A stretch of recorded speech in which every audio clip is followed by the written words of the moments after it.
Hi guys, and welcome to another video within the Ask Shane series. This video is brought to you by the Academy of Holistic Mediumship in working partnership with www.shanegag.com. So we've got a real punchy video for you this week within the Ask Shane series.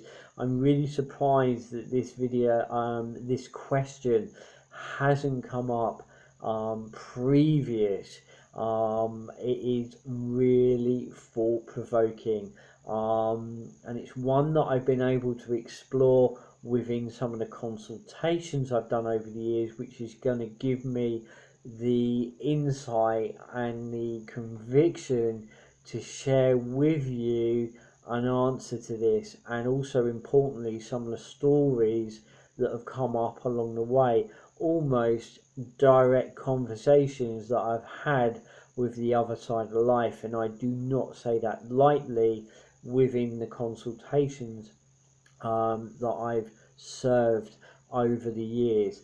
So here's the question. It's from one of our own very own Academy members, a dear friend of mine, Elaine.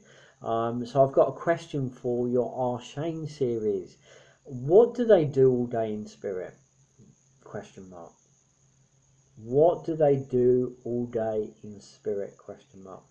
You see why I say I'm surprised it has not come up already, because this is such a thought-provoking question, and it's one that takes it to a whole nother depth, and it's one that really, starts probing in a very good way the other side of life. What goes on the other side of life. What do they do all day in spirit? How do they spend their time? What do they do all day in spirit? How do they spend their time?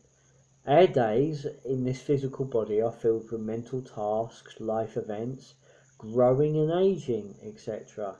But when you die and pass over, what do you do with your time? What do you do with your time?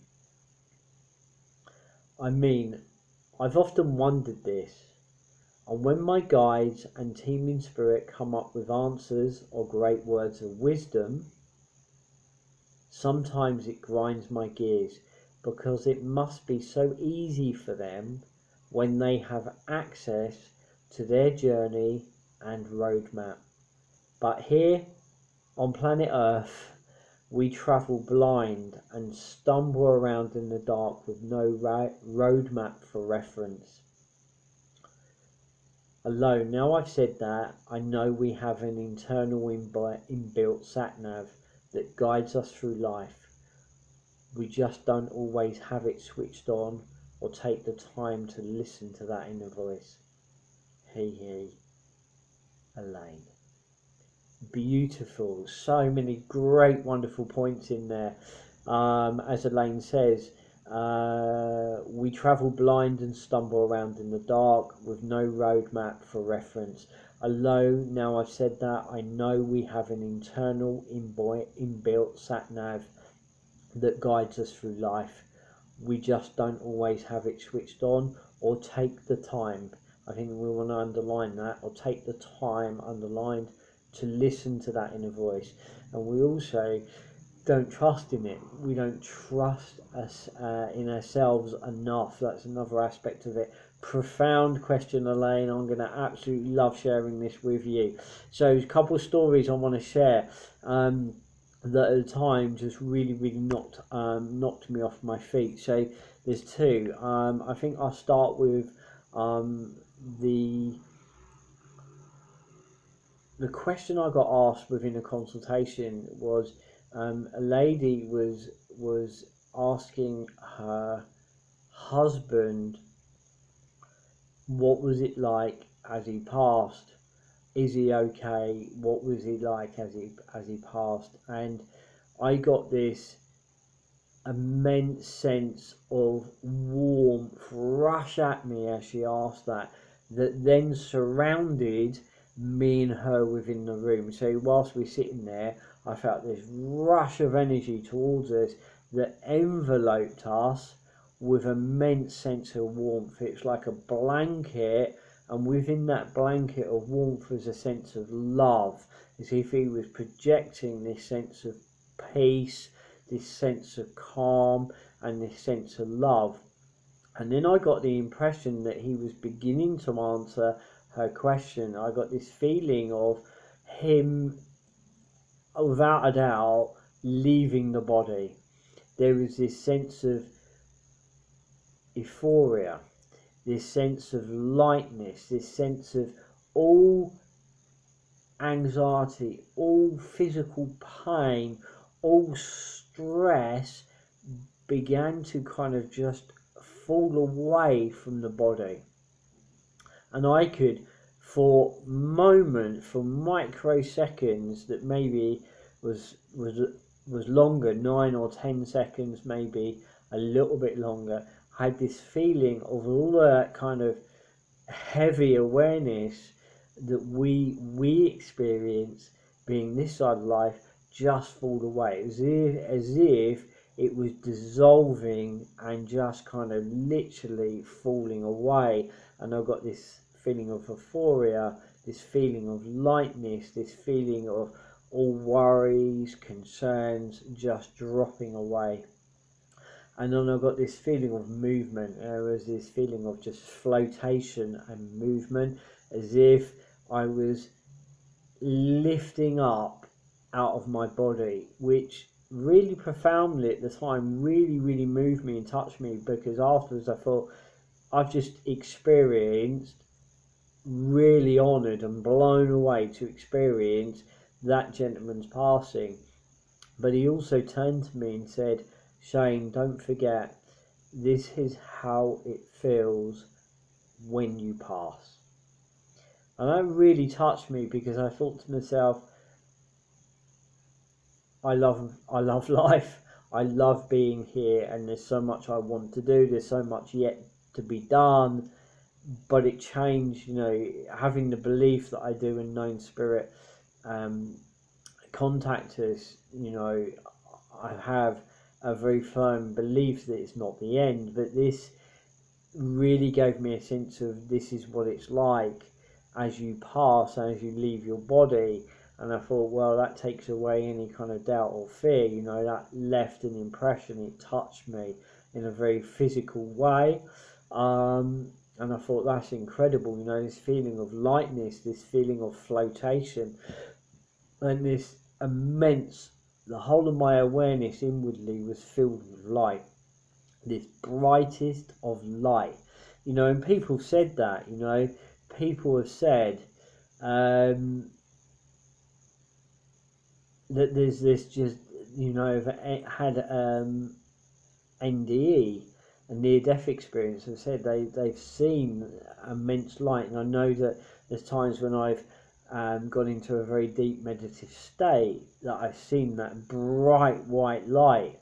But the whole of my awareness was filled with this bright white light and this feeling of flotation. And then I saw, which was his experience. He imparted that and absolutely infused it into my awareness of this street. And within this street there were a number of houses, and we're talking about old fashioned terraced houses, brick built, and there was a sense of gates open, there was these fences, there was football, there was a go-kart, there was all these toys and bikes that had been left on the outside. Okay, I think probably many of us that have grown up here in the UK would remember a scene like that, especially going back a few generations, growing up as children, where you could run in for tea and leave everything outside, knowing that it was okay and it would still be there when you come out after your tea, before having another half an hour before having to go in, and it was very much like that. It was that sort of scene. So it had a warmth to it, had a friendly feeling, had an incredibly safe feeling. The innate and spirit are so clever. So this guy is passed over, and this is what he's seeing as he passed over. but he also indicated to me it was the street that he grew up in. Okay, so it was the street that he grew up in, and he's got this feeling of just moving along that street and looking over the houses he would have known, he would have recognised. And then he gets to the last house, which is his grandparents' house, and he goes in through the gate, round to the back of the house, and goes in through the back door. And I really relate to that feeling of walking down my grandparents' pathway that has been their home for the last 60 odd years. It's such a familiar feeling. The whole of my life I've been walking up and down that path. So he's gone down that path, round the back of the house, in through the back door, and as he opens the back door, he's greeted by all these people he hasn't seen in a while. He's greeted by his parents and his grandparents and some of his uncles and great aunts, and extended family and even great grandparents. And he's just welcomed, and there's a feeling of arrival, there's a feeling of home, profound experience. And it really brought a lot of peace to the husband's lady, who was this side of life, the lady I was consulting for, because her question was he okay? Is he with people that love him? It was such a profound experience that he shared with us, and one I've never forgotten. And he's always said to me, at the right time, share my story. Okay, so I'm sharing his story. Now that leads on to, beyond passing, what do you then do with your time? Now, I was reading for a lady who had lost her dad, and she was very, very close with her dad. And her dad come through, and I got this very upright feeling with him. He was a man of stature. He stood proud, he stood tall, he stood strong in life. He would have been a man of authority, but of warmth and goodness and kindness. And I suddenly saw this image of what felt to be a manor house. Okay, I could see this large manor house, and I could see this driveway up to this manor house, and what felt to be an MG sports car.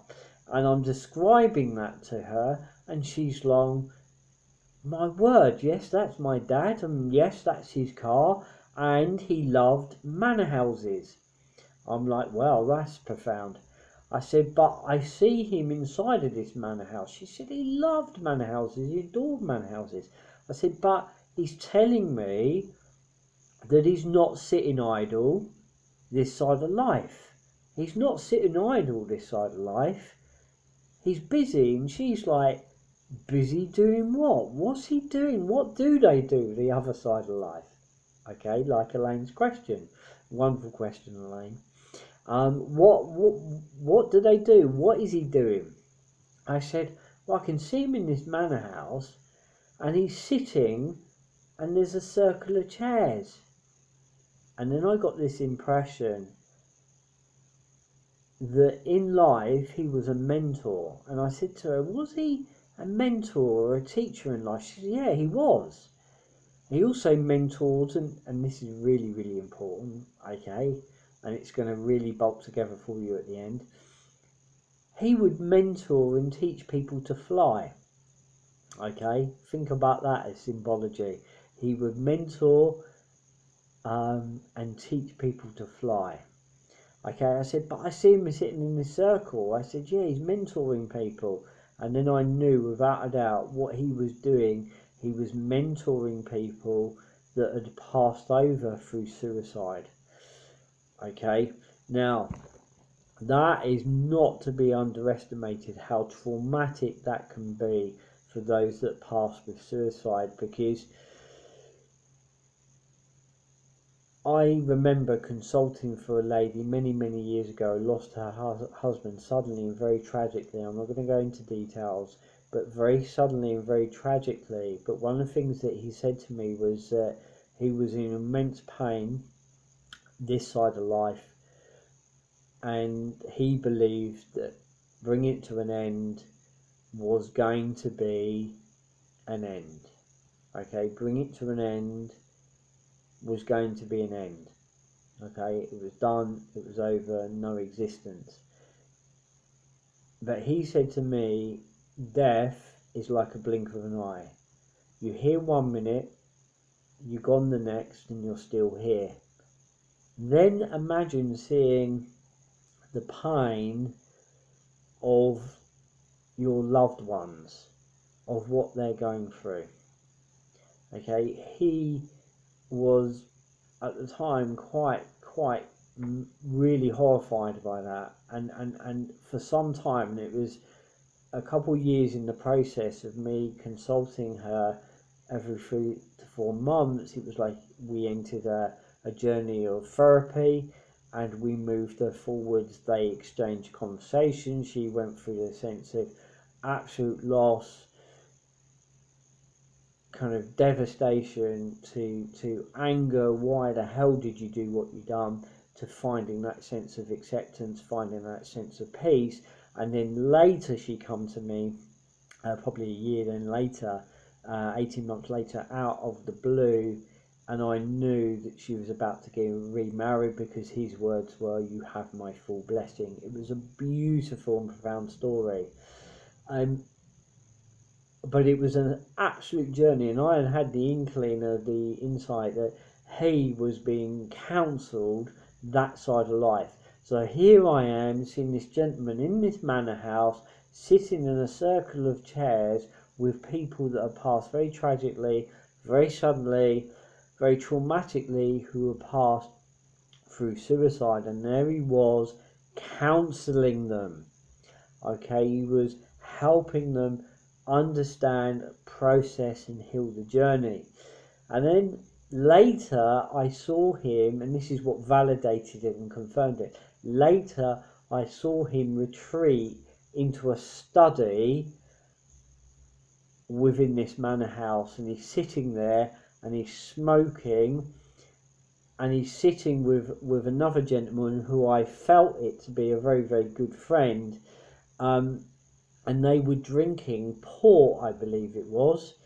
It could have been another drink, but for some reason port comes to mind. I have a memory of it being port. Sitting there drinking port, and this gentleman, who I knew it to be a good friend, and I could hear him cough, and I got the feeling he had gone with a cancer condition. Lady said to me, "Yes, that's his dear friend," and they used to always gather together in the evening. When they got together, and they would sit, share stories, smoke cigars, and drink port, and spend that time together. And that's what I felt in the evening. They were sharing these stories in this study, which then, bringing through his dear friend as well, really validated and confirmed the experience. It confirmed and bolted the whole story together. But a lot of clues were there. He loved manor houses, he drove the MG, so he was showing us the MG, he was showing us the manor house, he was showing us the study, he was there with his best friend. They together were mentoring and coaching and counselling and helping people along that healing journey. In life, he taught people and mentored them how to fly, and he's doing the same the other side of life. He's teaching them how to fly. What a beautiful experience, what a beautiful story. So I think, as Elaine says, one of the things she said to me is, surely in one of the exchanges I had with her, surely they must do something that has meaning and purpose. That is my experiences, and some of the experiences over the years. As we go forwards, I'll share a few more of those stories, but I hope that has really inspired you and got you thinking. For me, what that done is validate and confirm that it's the soul's journey, that we do not stop growing, learning, evolving and healing. Even when we're that side of life, we're still put to service. He was in service, and that's what it is we are ascending, evolving and growing together. Beautiful stories, wonderful question. Look forward to hearing your thoughts and feelings. As always, it's an absolute pleasure to share the Ask Shane series, and I'll be seeing you all very, very soon. There will be a deeper insight come the month of May within the members area as well. Until then, I'll see you all very soon. Take care, guys. Keep shining.